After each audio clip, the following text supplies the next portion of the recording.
ఎందుకంటే దేవత అంటే వాళ్ళు పరిచ్ఛిన్నాకృతి కలిగిన వాళ్ళు, పరిచ్ఛిన్నమైన భోగం కలిగిన వాళ్ళు, పరిచ్ఛిన్నమైన అధికారం కలిగిన వాళ్ళు. అలాంటి వాళ్ళు సర్వజ్ఞత్వంతో కూడుకున్న సర్వజ్ఞని తెలుసుకోవాలి అంటే వాళ్ళకు సాధ్యమవుతుందా? కాదు. అట్లాగే అందువల్లనే ఇక దేవతలకు కూడా తెలియరాని విషయము, అందువల్లనే బాగా అడిగావు. అందువరకే పెద్దవాళ్ళు అంటుంటారు, గురువు వెంటనైనా ఉండాలా, గురువు ఇంటనైనా ఉండాలంట. ఎందుకు అంటే గురువు ఇంట్లో ఉన్నారనుకోండి, సేవాదుల ద్వారా తనకు కలిగిన సందేహాన్ని అడుగుతూ ఉంటాడు. ఒక మేలు జరిగిందా లేదా, తర్వాత అక్కడే ఉంటాడు కాబట్టి మీలాంటి వాళ్ళు ఎవరన్నా పోయి మీ సందేహాన్ని అడుగుతూ ఉంటే అవి కూడా వింటారా లేదా? అంటే తనకు తెలిసినవి అక్కడ సందేహ నివృత్తి అవుతుంది, తెలియని కూడా మీలాంటి వాళ్ళ ద్వారా వస్తుంది కాబట్టి దానివల్ల కూడా లాభము కలుగుతుంది. అప్పుడు ఉభయత్రా కూడా వాళ్ళకి లాభం కలుగుతుంది. వెంట ఉన్నా అంటే ఇంట అంటే ఇల్లు ఉంటుంది అంటే ఆశ్రమం అనుకోండి. కాబట్టి సందేహ నివృత్తి కొరకు ఉభయత్రా వాళ్ళకి లాభం ఉంటుంది. కానీ ఇక్కడ ఎవరెవరున్నారు? అందరూ ఉన్నారు ఈ మహాసభలో. ఎంతమంది దేవతలు ఉన్నారు, కిన్నరులు, కింపరులు వగేరా వగేరా అందరూ ఉన్నారు. కానీ తన కొరకు అడుగుతున్నారా, అందరి కొరకు అడుగుతున్నారా? ఇక్కడ ఆయన ఇక్కడి నుంచి శివగీత ప్రారంభం అనుకున్నాం కదా, మనల్ని అందరి కొరకు. భగవద్గీత ఎట్లాగైతే కేవలం అర్జున కొరకే చెప్పబడలే, అది మనందరి కొరకు, మనం అందరూ బాగుపడేదానికి అది కూడా ఎట్లాగైతే చెప్పబడిందో, ఈ జగత్తంతా కూడా మీరొక్కరు ఎట్లా కాగలుగుతారనే విషయం అందరికీ సందేహం కలిగిందే. కాబట్టి అక్కడ ఋషులు, మహర్షులు, కిన్నెర, కింపురుష, గంధర్వ వగర, నాగులు వగరు వగర అందరూ ఎంత మహాసభ అంతా కూడా వచ్చిందో మనం విన్నాం కదా వెనక అధ్యాయంలో. అందువల్ల వాళ్ళందరూ కూడా వింటారనే ఉద్దేశం. అందువరకే పెద్దవాళ్ల యొక్క జీవితము పరోపకార రూపమై ఉంటుంది. అందుకొరకే పరోపకార, పుణ్యాయ పాపాయ పరపీడనం అనే దానికి కారణం. వాళ్ళ యొక్క జీవితమే ఇది. ఎట్లాగైతే నదులు తన సొంతం కొరకు ప్రవహించవో పరోపకారం కొరకునే, వృక్షాలు తన కొరకే ఎట్లాగైతే పుష్పాలను, పండ్లను ప్రసరింపజేయవో అవి పరోపకారం కొరకే అవుతాయో, అట్లాగే మహాత్ముల యొక్క జీవితం కూడా ఎవరి కొరకు అవుతాయి? పరోపకార జీవితం. మన జీవితాలు దేని కొరకు అవుతాయి? పర ఉపకారం కొరకు. పర ఉపకారం అంటే తెలుసా? ఇతరుల యొక్క ఉపకారాన్ని ఎట్లా లాక్కోవాలా, ఎట్లా అపహరించుకుంటామన్న కాదు, చేసిన కాదు. వాళ్ళ జీవితానికి మన జీవితానికి తేడా ఏంటి అంటే, వాళ్ళు శరీర భోగాలైనా కానీ ఇతరులకు, ఎదుటి వాళ్లకు ఉపయోగించి సార్థం చేసుకుంటారు. కానీ అది ఏమాత్రం సంస్కారం లేని వాళ్ళు ఇతరులదైనా తీసుకొని తన యొక్క జీవితాన్ని గడుపుకోవాలని అనుకుంటూ ఉంటారు. అందుకొరకే అన్నారు కదా, వినే ఉంటారు, మళ్ళీ ఒకసారి చెప్దామని. మానవులు ఎంతమంది, ఎన్ని రకాలుగా ఉంటారు? దేవమానవులు, రాక్షస మానవులు, మానవులు, బ్రహ్మ మానవులు అని 4 రకాలుగా ఉంటారంట. విన్నారా ఈ మాట? వినే ఉంటారు ఈ స్టేజ్ మీద, అయినా మరిపోస్తుంది కదా. దేవమానవులు ఎట్లా ఉంటారు అంటే, ఎట్లా ఉంటారు? నాది కూడా నీకు కొంచెం ఇస్తాను, నీది కూడా అనుభవించవయ్యా అని ఏమనుకుంటారో దేవమానవులు అంటారంట. అంటే మానవులలోనే దేవత్వం కలిగిన వాళ్ళు. నీది నిల్వ పెట్టుకో, నాది కూడా కొంచెం పెట్టుకొని అనుభవించు అనే వాళ్ళు ఎవరు? దేవమానవులు. మానవులు ఏమంటారు అంటే, నీది నీవు అనుభవించవయ్యా, నాది నేను అనుభవిస్తాను, నీకు నాకు సంబంధం లేదు, నీ దానిలో నువ్వు అనుభవించు, నా దానిలో నాది అనుభవించు. ఇంకా రాక్షస మానవులు అంట, నీది నాకే, నాది నాకే, నీది నాకే, నాది నాకే అనే వాళ్ళు ఎవరు అంటే, ఇదంటే బకాసుర సంప్రదాయం. అందువల్ల వాడిది కావాలి, వీధి కూడా కావాలా, వీళ్ళెవరు అంటే రాక్షస మానవులు. ఇంకా బ్రహ్మమానవులు ఎవరు? నీది లేదు, నాది లేదు, అంతా బ్రహ్మస్వరూపం, ఈశావాస్యమిదకం సర్వని. ఈ రకంగా 4 రకాలుగా ఉంటారు. ఇప్పుడు మనం ఏ రకంలో ఉన్నట్టు? ఇప్పుడు ఏ రకంలో ఉన్నట్టు? ఏ మానవులలో ఉన్నట్టు? బ్రహ్మమానవులో ఉన్నాము కదా. ఇక్కడ ఉన్నంతవరకు బ్రహ్మమానవులు, నీది లేదు, నాది లేదు, అంతా బ్రహ్మమయం జరిగింది. ఇంటికి పోయిన తర్వాత మిగతా 3 వచ్చేది. ఇక్కడ మానవత్వం ఉంటే ఒక్కరు కూడా రానివారు ఆశ్రమ మేనేజర్ గారు. బయటికి పోయిన తర్వాత మీరు 3 ఏదో ఒకటి ఉన్నా పర్వాలేదు కానీ ఇప్పటి వరకు మాత్రము బ్రహ్మమానవం, మీది లేదు, మాది లేదు, అంత బ్రహ్మస్వరూపము. ఈశావాస్యమిదకం సర్వం యత్కించ జగత్యాన్జగత్, కనిపించే జగత్తంతా కూడా ఈశ్వరంతో వ్యాపింపబడింది. అందువల్ల సాధుపృష్టం మహాభాగ దుర్గేయం అమరైరపి, దేవతలు కూడా అందుకొరకే వాళ్ళందరూ అక్కడ ఉన్నారు కాబట్టి అందరి ప్రయోజనం కొరకు, అందరికి లాభం కొరకు తన సందేహాన్ని వెలిపుచ్చుతున్నట్టుగా అనిపిస్తున్నానికి ఏం తెలియదా ఏంటి? ఇదివరకు ఎప్పుడో విన్నాడు ఆయన. ఎప్పుడు? బాల్యకాలంలోనే యాత్రలు చేసి వచ్చినప్పుడు ఆయనకు వైరాగ్యం కలిగినందువల్ల యోగ వాసిష్ఠ రామాయణాన్ని ఆయన వినిన్నాడు. యోగ వాసిష్ఠ రామాయణం కూడా మన వ్యాసాశ్రమం వాళ్ళు 6 భాగాల్లో 7 భాగాలు ప్రింట్ చేశారు. 4 భాగాల్లో స్వామివారు ప్రింట్ చేయించారు. ఇప్పుడు 8 భాగాలు, 4 ఎందుకంటే అవి పెద్ద పెద్ద గ్రంథాలు కాబట్టి ఇప్పుడు 8 భాగాలుగా చేశారు. దానిలోనే రకరకాల ధర్మాలను సూక్ష్మాలంతా కూడా వినున్నవాడు మరి ఇప్పుడు సందేహం ఎందుకు కలిగింది ఆయనకి? మర్చిపోయాడా? అర్జునుడు కూడా భగవద్గీతను విన్నాడు. విన్న తర్వాత మళ్ళీ అంతా అయిపోయి సామ్రాజ్యాభిషేకం అయిపోయిన తర్వాత మళ్ళీ ఒకసారి హాయిగా ఉన్నప్పుడు, విహారంలో ఉన్నప్పుడు, అప్పుడు మీరు ఏదో చెప్పారు ఆ యుద్ధరంగంలో మర్చిపోయాను, మళ్ళీ ఒకసారి చెప్పండి ఆ భగవద్గీతను అన్నాడు. అయ్యా నీకు అవసరం ఉంది, అప్పుడు నాకు చెప్పాలనిపించింది, అదే ఇప్పుడు రావాలంటే రాదు అని వేరే రకంగా బోధించాడు ఉత్తర గీతను. కాబట్టి ఆయన అప్పుడు మరి బాల్యకాలంలో అన్ని రకాలుగా విన్నాడు కదా యోగ వాసిష్ఠ రామాయణం ద్వారా. అన్ని దానిలో లేదంటూ ఒకటి లేదు. అతి సూక్ష్మమైన విషయాలు కూడా ఉన్నాయి, అతి స్థూలమైన విషయాలు ఉన్నాయి, మధ్యలో ఉన్న విషయాలు కూడా ఉన్నాయి. మరి ఇప్పుడు ఆయన ఎందుకు మళ్ళీ అడుగుతున్నాడు అంటే తన కొరకు అడుగుతున్నట్ట, అక్కడ ఉన్న వాళ్ళ కొరకు అడుగుతున్నట్ట? అందరు అక్కడ మహాసభగా ఉంది, తర్వాత అది ఉత్తరోత్తరంగా అందరికి వెళ్ళాలనే ఉద్దేశం చేత ఆయన అడిగేది ప్రారంభము చేశాడు. అందువరకే తత్ప్రవక్షామితే భక్త్యా బ్రహ్మచర్య. స్వామి శ్లోకం పూర్తి చేసి ఆలోచిస్తాను, వచ్చేంతవరకు పర్వాలేదు కదా, ఫ్రీ. తర్వాత తత్ప్రవక్షామితే భక్త్యా బ్రహ్మచర్యేన సువ్రత. అది నీయందు నాయందు నీకు భక్తి ఉంది కాబట్టి నీ భక్తికి మెచ్చి నీ భక్తికి అనుకూలంగా నేను చెప్తున్నాను. బ్రహ్మచర్యేన సువ్రతను, బ్రహ్మచర్యం కలిగి ఉన్నావు కాబట్టి, మంచి వ్రతము కలిగి ఉన్నవావు కాబట్టి నేను దాని విషయాన్ని చెప్పాను. అంటే దేవతలకు కూడా అది అందరాని విషయం. అంటే ఇప్పుడు ఎవరికి పట్టబడుతుంది అని మంచి వ్రతం కూడా ఉండాలా, బ్రహ్మచర్యం కూడా ఉండాలి. శారీరక బ్రహ్మచర్యము, తర్వాత బ్రహ్మ సంబంధమైన మార్గంలో చరించే వ్రతం కూడా బ్రహ్మచర్యం అవుతుంది. బ్రహ్మని చరతీతి బ్రహ్మచారి, వేద బ్రహ్మ చరతీతి బ్రహ్మచారి. వేదం అంటే ఏంటిది? బ్రహ్మ. అందుకొరకే వేదాధ్యయనం చేయడం కూడా ఒక బ్రహ్మచర్యమే. బ్రహ్మ మార్గంలో నడవడం కూడా ఒక బ్రహ్మమే. శారీరక బ్రహ్మచర్యము బ్రహ్మ. ఇంతవరకు అనుకుంటాం శారీరకంగా బ్రహ్మచర్యంగా ఉంటేనే బ్రహ్మచర్యమేమో అనుకుంటాం. కానీ వేద బ్రహ్మ తచ్చరతీతి బ్రహ్మచారి. బ్రహ్మ వేదాలను అధ్యయనం చేస్తాడు కాబట్టి అతను బ్రహ్మచారి అన్నారు. సరే శారీరక బ్రహ్మచర్యం ఎట్లా ఉంటుంది? ఎందుకంటే అంతవరకు వివాహం కాదు కాబట్టి, మరి గురుకుల వాసం చేస్తాడు కాబట్టి అది ఇది రెండు వస్తాయి. తర్వాత బ్రహ్మని చరతీతి బ్రహ్మచారి, బ్రహ్మమందు చరించేవాడు అంటే బ్రహ్మ మార్గమందు చరించడం అంటే బ్రహ్మ సంబంధమైన అనుష్ఠానం చేసేవాళ్ళు కూడా బ్రహ్మచారి అని పేరుతో వస్తుంది. అందుకొరకు ఇక్కడ ఈయన ఆ బ్రహ్మచార్యం ఉంది, శారీరక బ్రహ్మచర్యం కూడా 12 సంవత్సరాల నుంచి పాటిస్తూ ఉన్నారు. అరణ్యవాసం వచ్చిన తర్వాత బ్రహ్మచర్యంగానే ఉన్నారు కాబట్టి. అంతేకాకుండా బ్రహ్మచర్యంతో పాటు మంచి వ్రతం అంటే నిత్య అనుష్ఠానాలు కూడా ఉన్నాయి. ఉదయం ఏం చేయాలి, మధ్యాహ్నం ఏం చేయాలి, త్రికాల సంధ్యలు వగైరంతా కూడా కలిగి ఉన్నారు. ఇంతో అంతో అగ్నిహోత్రం కూడా చేస్తున్నారు. మనకు తెలియదు కదా, రాలేదనుకోండి.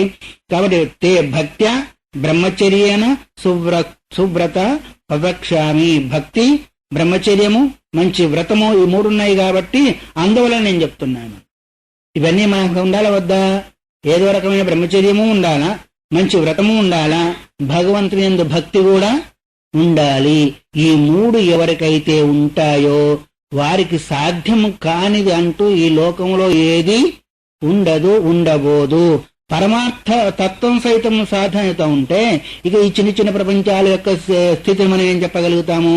అందువల్ల ఈ 3 కనీసం ఏ ఒక్కటిని మనం ఆచరించగలిగినా మిగతా 2 కూడా మన దగ్గరికి వస్తూ ఉంటాయి. అందువల్ల తత్ప్రవక్షామితి భక్తి బ్రహ్మచర్యేన సువ్రత పారమ్యాస్యసి అనాయాసు ఏన సంసారనిరధే.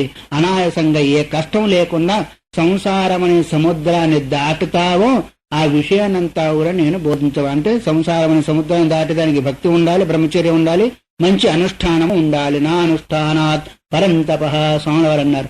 అనుష్ఠానానికి మించిన తపస్సు వేరే ఇంకొకటి లేదు. అందుకని భక్తి ఉండాలి, అనుష్ఠానం ఉండాలి, బ్రహ్మచర్యం ఉండాలి ఏదో ఒక రకంగా. అలాంటి వాళ్ళు సంసారం అనే సముద్రాన్ని అనాయాసంగా దాటుతారని విషయాన్ని చెప్పారు. మిగతా విషయాలు తెలిపిందాం. శుభమస్తు. హరి ఓం తత్సత్. అధ్యాయం 4వ శ్లోకంలో ఉన్నాం. రాముడు నిన్న ఒక ప్రశ్న వేశాడు. ఏం ప్రశ్న గుర్తుందా? ప్రశ్న నిన్నటి ప్రశ్నే కదా, నిన్ననే పోయిందంటారా? పరిచ్ఛిన్నాకృతి కలిగిన మీయందు ఈ సమస్త చరాచర జగత్తు ఏ విధంగా ఇమిడి ఉంది అనే విషయాన్ని ప్రశ్నిస్తూ, ఒకవేళ మీ యొక్క అనుగ్రహమే ఉన్నట్టయితే నాకు చెప్పవలసింది అనే విషయాన్ని గుర్తు చేశారు. ఇది దాదాపుగా 2 అధ్యాయాల వరకు పూర్తిగా వెళుతూ ఉంటుంది. దీనికి సమాధానం వచ్చి చారుపృష్టం మహాభాగ దుర్జ్ఞేయం అమరైరపి. బాగా అడిగావు. దేవతలు కూడా ఈ విషయాన్ని తెలుసుకోలేరు.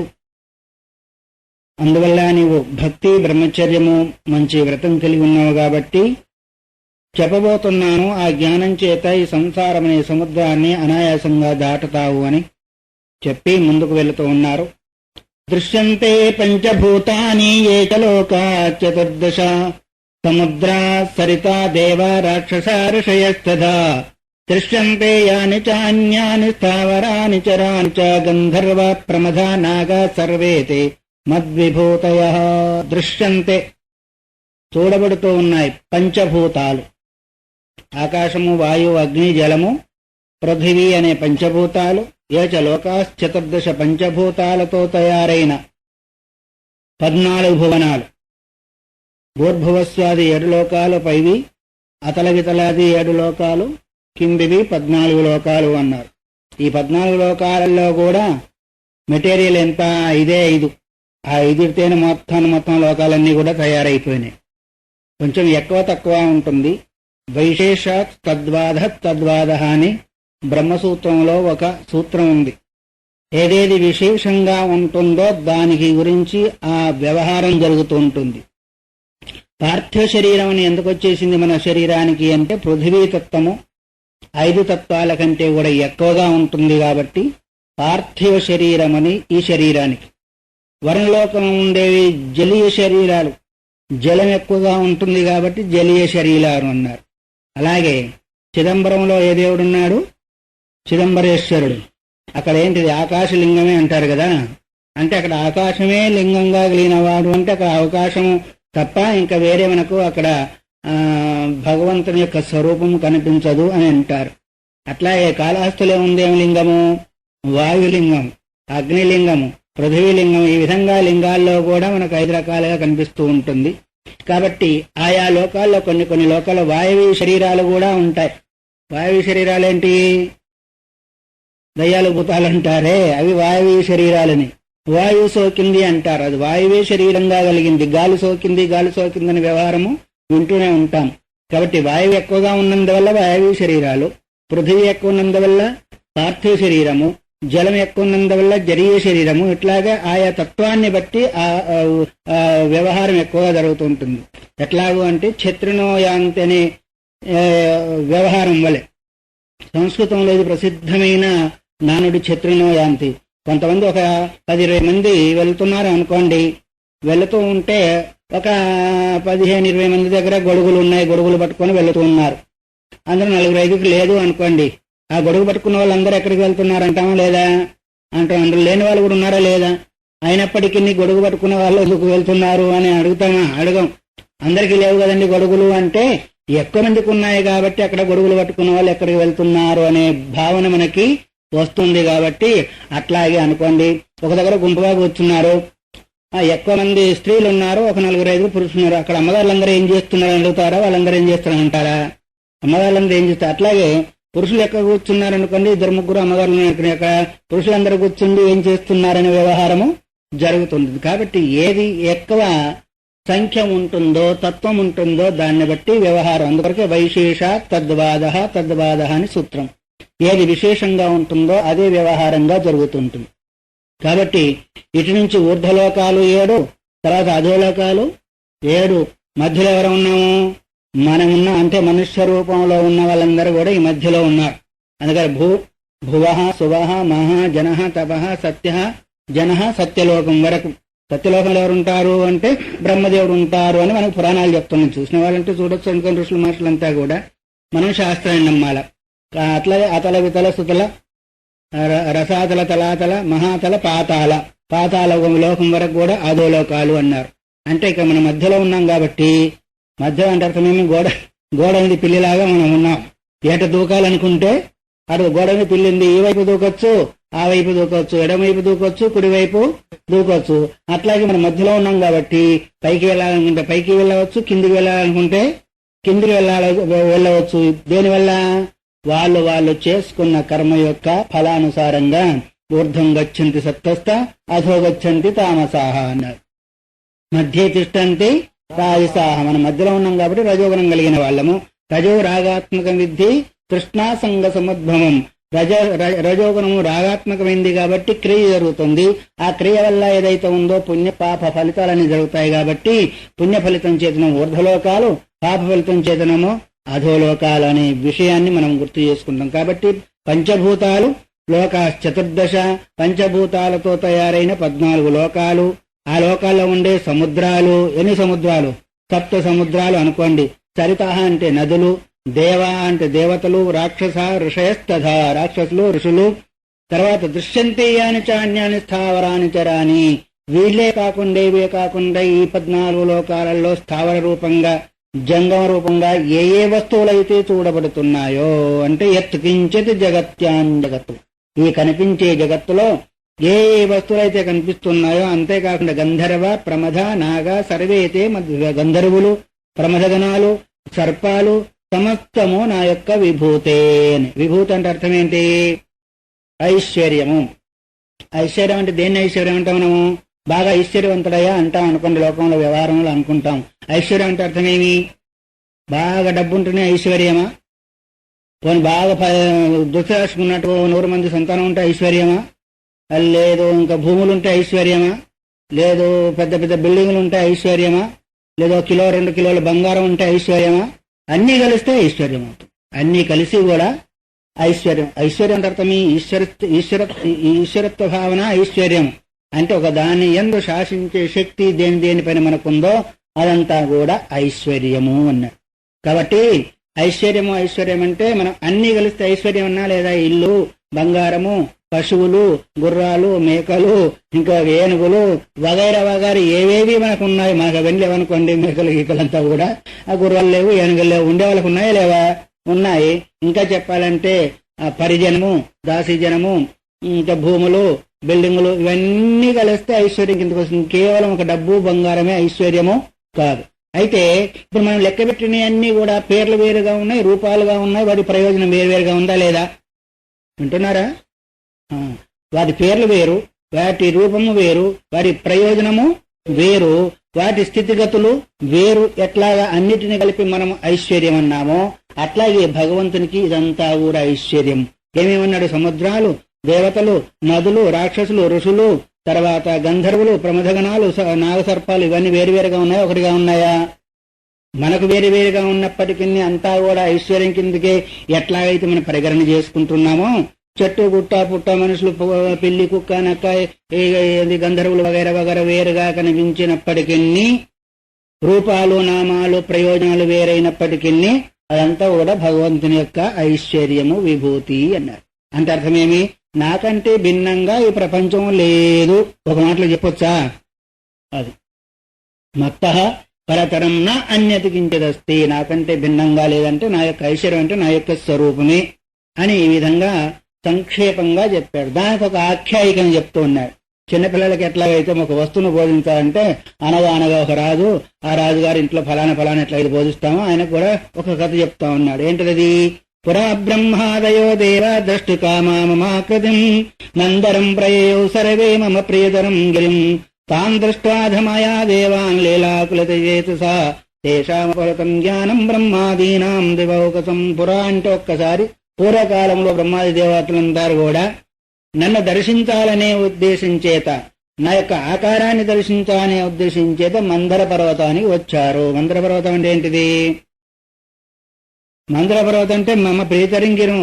ఒక రకంగా మందర పర్వతం వేరుగా ఉందంటారు, కొంతమంది హిమాలయ పర్వతాన్ని మందర పర్వతం అంటారు. మొత్తానికి ఏదో ఆయన ఉండే స్థానం కైలాసగిరి అనుకోండి, లేదు హిమాలయ పర్వతం అనుకోండి. దర్శనం చేయాలనే ఉద్దేశం చేత దేవతలందరూ కూడా బ్రహ్మాది దేవతలందరూ కూడా అక్కడికి వచ్చారు. తాను దృష్టాధ వాళ్ళందరినీ నేను చూశాను. వచ్చేదంతా కూడా నాకు తెలుసు కాబట్టి, అంతరంగ స్వరూపుడు బహిరంగ స్వరూపుడు కాబట్టి వాళ్ళు వస్తున్నారని తెలుసుకున్నాడు. ఎందుకొరకు వస్తున్నారో కూడా తెలుసుకున్నాడు. లీలాకులిత చేత సహా తాన్ దేవాన్ లీల చేయాలనుకున్నాను. చేసి వాళ్ళలో ఉన్న జ్ఞానాన్ని నేను అపహరించేశాను. జ్ఞానం ఏంటిది? జ్ఞానం అంటే ఏంటిది? తెలుసుకునే తెలివి.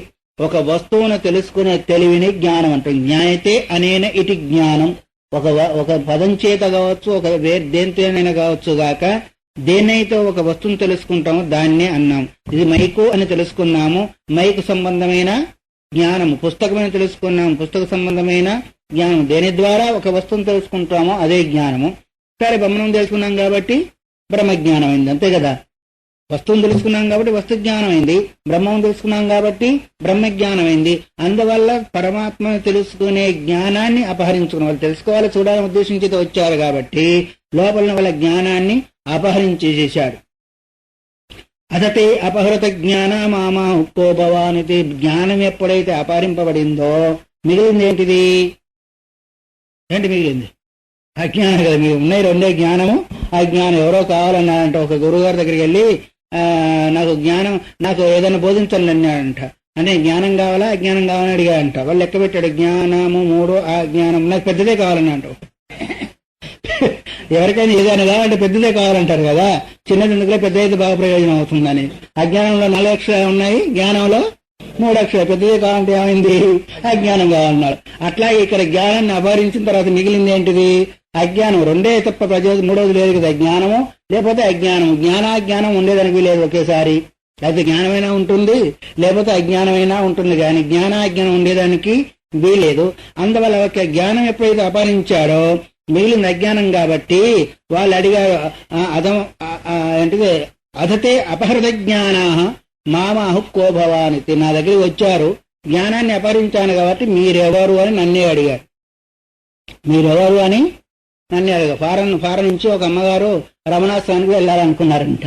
సరే, మొట్టమొదటి ఉత్తరాలు గిత్తాలు రాసేస్తారు కదా, వస్తున్నారు కాబట్టి అన్ని ఏర్పాట్లు చేయాలి కదా అనే ఉద్దేశం చేత ఆయన మాదిరిగా బిల్డింగులు అప్పుడు ఉన్నాయో లేవో తెలియదు, కానీ మొత్తానికి కట్టుకునే గుడ్డలు కూడా సరిగా లేవని కాదు, వారంత వైరాగ్యంతో ఉన్నారు, కోపీన మాత్రం చేత ఉండేవారని. సరే, ఆయన ఎక్కడ కూర్చున్నంటే బయటనే కూర్చున్నాడు. ఆమె నేరుగా వచ్చేసేసింది. వచ్చేసి ఇక్కడ రమణ మహర్షులు ఎక్కడున్నారో అని అడిగిందంట. చూసానికి ఎట్లున్నాడు ఆయన? ప్యూన్ లాగా, చపరాసి లాగానే ఉన్నాడు కదా. అసలు ఆయనే అడిగిందంట. ఆయన పోయి ఫలానా అని తెలియదు, ఒకసారి చూసుంటే కదా ఫలానా అని తెలిసేది. కొత్తగా వస్తున్నారు, పేరు విన్నారు కాబట్టి ఆయనే అడిగాడు. అంటే ఫలానా దగ్గర ఉంటారు, ఇప్పుడే రారు, మేమంతా కూడా స్నానం అంతా అయిపోయిన తర్వాత అక్కడ కలుసుకోమన్నారు అని చెప్పేశారు. ఈయనే వెళ్ళారు. వెళ్ళి బాత్రూంలో నీళ్లు పెట్టాడు, ఇంకేం కావాలో అవన్నీ చేసేసారు, టిఫిన్ అంతించేది. ఆయన అనుకుంటుంది పాపం, ఈయనే ప్యూన్ ఏమనుకుంటుంది, ఈమె ఆయన అన్ని చేసిన తర్వాత పోయి ఏ స్థానం అయితే చెప్పిందో అక్కడ పోయి కూర్చున్నాడు. ఈయన కూర్చున్న తర్వాత సమయానికి నేరుగా వెళ్ళి చూసేవారికి ఈయన, ఏంటి రమణ మహర్షుల వారు ఎక్కడున్నారండి? ఇది మళ్ళీ అడిగితే ఇది నేనే అన్నాడు ఆయన. పలానా స్థానం ఉంటాయని చెప్పాను కదా. అయ్యో స్వామి మీరేనా? మరి నాకు ఇన్ని సేవలు చేశారు, నాకు బాత్రూంలో నీళ్లు పెట్టించారు, ఇంకా టిఫిన్ పెట్టించారు, వగైరా అంటే ఒక్క మాట అన్నాడంట, నీ కూతురికైతే నువ్వు చేస్తావా లేదా అని అడిగాడంట. నీ కూతురికైతే చేస్తావా లేదు, మీరు మీ పిల్లల్ని చేస్తావా లేదా అంటే అర్థమేమి? తెలియని తనం చేత అసలు వ్యక్తినే మీరు ఎవరు అని అడిగారా లేదా? అట్లాగే దేవతల యొక్క జ్ఞానాన్ని ఎప్పుడైతే అపహరించారో సాక్షాత్ శివుని దగ్గరికి వెళ్లి ఓ భవాన్ మీరెవరు అని అడిగారు వాళ్ళు. అందువల్ల మనం కూడా అంతే, వాస్తవికతను తెలియని సమయం లోపల ఉన్న వస్తువు మన దగ్గర ఉన్నప్పటికీ దానిని తెలియని కారణం చేత ఇంకొకటిగా భావిస్తాం. అందువల్ల పదానికి వస్తువుకు ఎంతవరకు అయితే అన్వయం మనకు తెలియదో, వస్తువు మనం ముందు ఉన్నప్పటికీ దాన్ని గ్రహించలేకుండా పోతూ ఉంటాం. అందువల్ల వస్తు ప్రతిపాదిత ఇది పద ప్రతిపాదిత వస్తువు, ఈ రెండింటికి సమన్వయం ఎప్పుడైతే ఒక్కసారి మనం గుర్తు చేసుకుంటామో అప్పుడు ఇంకా కాలాంతరంలో ఎక్కడ కనిపించినా ఆ వస్తువును చూసినప్పుడు ఫలానా అని అనుకుంటాం. అట్లాగే వీళ్ళు దేవతలందరూ వెళ్ళిన తర్వాత అసలు వ్యక్తిని మీరు ఎవరని అడిగారు. ఎందుకంటే ఆ జ్ఞానం లేదు కదా. అదాహమబ్రువం దేవానహమేవ పురాతన. అప్పుడు ఆయనకాయని చెప్పుకోవాల్సి వచ్చింది. ఎట్లాగే రమణ మహర్షుల వారు నేనే రమణ మహర్షిని చెప్పుకున్నాడో అట్లాగే శివుడు ఏమన్నాడు, నేనే అహమేవ పురాతన, నేనే పురాతన స్వరూపమైన ఏమై పుడతారు, పాములు అయి పుడతారు. అట్లాగే నైయాయికులంతా కూడా వాళ్ళు ఘటావచ్చున్నప్పుడు అచ్చు కుమ్మరి వాళ్ళుగాను లేదా గుడ్డలు చేసే వాళ్ళకి పుడతారు. వాళ్ళు అంతే జీవితాంతం ఘటావచ్చును ఘటావచ్చును అని. కాబట్టి తాడు పాము దగ్గర బాగానే అర్థం అవుతా ఉంది, మట్టి కుండ దగ్గర బాగానే అర్థం అవుతుంది, ఇంకా బంగారు నగల దగ్గర కూడా బాగానే అర్థం అవుతుంది. కానీ ప్రపంచం దగ్గరకు వచ్చేవారికి మాత్రము అక్కడ అర్థమైతే కదా ఇది మనం చేయవలసిన సాధనే లేదు. ఉపమానం బాగానే అర్థం అవుతుంది, కానీ ఉపమయం దగ్గరికి పోయే వరకు మనకు సరిగా అర్థము, మన ఊరికి తలకాలు ఊపుతా ఉన్నాం అంతేగాని అర్థం కావడం లేదు. ఎందుకంటే ఆ స్థితిగతులలో మన మైండ్ లేదు. ఆ స్థితిగతులను గ్రహించే శక్తి మన బుద్ధికి ఇంకా రాలేదు. అందువల్లనే ఒకవేళ గ్రహించగలిగితే రాగద్వేషాలకు ఆస్కారమే లేదు. బంగారమే అని నిన్ను చెప్పారే అమ్మగారు, బంగారు ఇదంతా బంగారమే, బంగారానికంటే భిన్నము కాదు అనుకున్న తర్వాత ఏ నగైతే మనకేమి, ఏ నగైనా గానీ అదే విలువనిస్తుందా లేదా? నామరూపాలకి ఇది ముక్కుపుడక, ఇది ఫలానా, ఇది ఫలానా అనుకున్నప్పుడు, ఇది ఇంకొక రకంగా అందం అనుకున్నప్పుడు, నామరూపాలకు విలువిచ్చినప్పుడు అక్కడ మనకు భ్రమ కలుగుతుందే కానీ బంగారానికి విలువిచ్చినప్పుడు ఏదైతేమి ఏదైనా పర్వాలేదు. అట్లాగే ఇక్కడ మన బుద్ధి ఇదంతా కూడా పరమాత్మ స్వరూపమే, దానికంటే భిన్నం కాదు అని ఒక్కొక్కసారి మనం విత్తు చెట్టును కూడా ఉపమానంగా తీసుకొని చేస్తూనే ఉన్నాము. ఎందుకంటే విత్తు నుంచే చెట్టు వచ్చింది, అందులో కొమ్మలున్నాయి, ఆకులున్నాయి, కాయలున్నాయి, పువ్వులున్నాయి, వేళ్లు ఉన్నాయి, బెరడు ఉన్నాయి, రకరకాలుగా ఉన్నాయి. అయినప్పటికీ ఆ పేర్లు వేరు, ఆ రూపం వేరు, ఆ నామం వేరు, ఆ రుచులు వేరు అయినప్పటికీ ఒకే గింజతో వచ్చింది అని మనం అనుకుంటున్నాము లేదా? అర్థం కూడా అవుతుంది. ఎందుకంటే మన ముందు ఈ ప్రక్రియ అంతా కూడా జరుగుతుంది కాబట్టి. అందుకొరకే బీజమ్మం సర్వభూతానం, సమస్త భూతాలకు కారణం పరమాత్మే. అక్కడి నుంచే ఈ 84 లక్షల రకాలైన జీవరాశులు బయలుదేరినవి మాత్రము మనం నమ్మలేకపోతున్నాము. ఇదే దీన్ని ఏమన్నారు?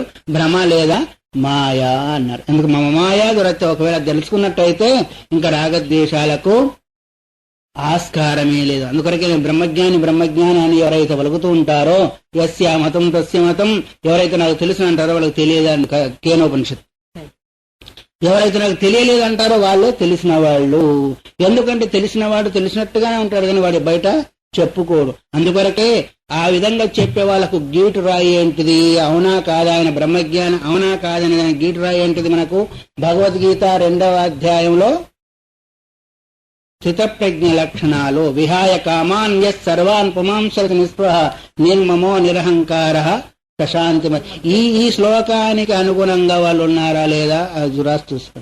బంగారం మంచిదా కాదా చూసేదానికి ఎట్లాగైతే మనం బాగా రాచి కొట్టి కాల్చి చూస్తుంటామో, మేము బ్రహ్మజ్ఞాని నాకు అంతా తెలుసు అనే వాళ్ళ దగ్గర ఇది ఉందా లేదా చూసుకుంటే సరిపోతుంది. కాబట్టి ఉపమానం మాత్రము మాకు కళ్ళ ముందు ఉంది, జరుగుతూ ఉంది కాబట్టి బాగానే అర్థమవుతా ఉంది. ఇప్పుడు ఇంతవరకు విన్నారు కదా, ఏది పాలల్లో వెన్న ఉంది, ఎక్కడ ఉంది ఎక్కడ లేదంటాం. తిలేషు తైలం దధినీవ సర్పిరా పశ్చోతస్వరణీషు చాగ్ని ఏవమాత్మని గృహ్యతే సౌ సత్యేనైనం తపసా యోనుపశ్యతి. తిలేషు తైలం, నువ్వులలో నూనెలాగా. ఎక్కడుంది నువ్వులలో నూనె? కిందుందా, పైనుందా, మధ్యలో ఉందా, అంతరా ఉందా? దధినీవ సర్పి, పెరుగులో నెయ్యి ఉందంట, కిందుందా, పైనుందా, మధ్యలో ఉందా? అరణి ఇషుచాగ్ని, అరణిలో కట్టెళ్లలో అగ్ని ఉంది, ఎక్కడ ఉంది? ఇవన్నిట్లా కూడా మనకు అర్థం అవుతుంది. కానీ అంతటా పరమాత్మ ఉన్నాడంటే మాత్రము అక్కడ పప్పులో కాలు వేస్తుంది. ఎందుకంటే మనకు ఇవి మనం ప్రత్యక్షంగా చూస్తున్నాం కాబట్టి. అయితే ఆ స్థితికి ఎప్పుడైతే మన బుద్ధి వెళుతుందో, నేను ఇంతవరకు ఏదో అనుకున్నాను, నాకంటే భిన్నంగా ఒకటి కూడా లేదనే భావన వస్తూ ఉంటుంది. అందువల్ల నాకంటే వ్యతిరేక్తంచ మత్తోస్తి నాణ్యత్తించి సురేశ్వరాహ, నాకంటే భిన్నమైన తత్వము ఒకటి కూడా లేదు. కించిత్ యత్ కించిత్ కనిపించేదంతా కూడా నాకంటే భిన్నమైంది కాదు. నిత్యో అనిత్యో అహం అనఘో బ్రహ్మణాం బ్రహ్మణస్పతి.